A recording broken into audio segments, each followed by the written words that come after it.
സ്വീഡനിലെ ഏറ്റവും അധികം കുട്ടികൾ ജനിക്കുന്നത് മാർച്ച് 24-ാം തീയതിയാണെന്ന് കണക്കുകൾ സൂചിപ്പിക്കുന്നു. Here in Dalarna is very big celebration. അതിന് 9 മാസം മുമ്പ് സെലിബ്രേറ്റ് ചെയ്യുന്ന ഏറ്റവും വലിയ സെലിബ്രേഷനാണ് മിഡ്സമ്മർ ഡേ. സ്വീഡനിലെ ഏറ്റവും ദൈർഘ്യമേറിയ പകല് ഇന്ന ദിവസമാണെന്ന് പറയപ്പെടുന്നു. മിഡ്സമ്മർ ഡേ എന്ന് പറയുന്നത് ഫെർട്ടിലിറ്റിയുടെ ഒരു ആഘോഷം കൂടിയാണ്.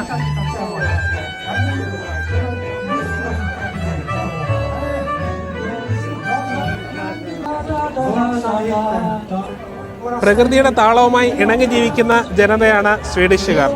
ജൂൺ 19-നും 25-നും ഇടയിൽ വരുന്ന വെള്ളിയാഴ്ചയാണ് വർഷത്തിലെ ഏറ്റവും വലിയ ആഘോഷങ്ങളിൽ ഒന്നായ മിഡ്സമ്മർ ആഘോഷിക്കുന്നത്. ഗ്രാമപ്രദേശങ്ങളിൽ മിഡ്സമ്മർ വൈകുന്നേരം വൻ ആഘോഷമാണ്. പാട്ടും നൃത്തവും ബിയറും മദ്യവും ഒക്കെ കുടിച്ച് വലിയ ഒത്തുചേരലിനുള്ള അവസരമാണ് ഇന്നേ ദിവസം.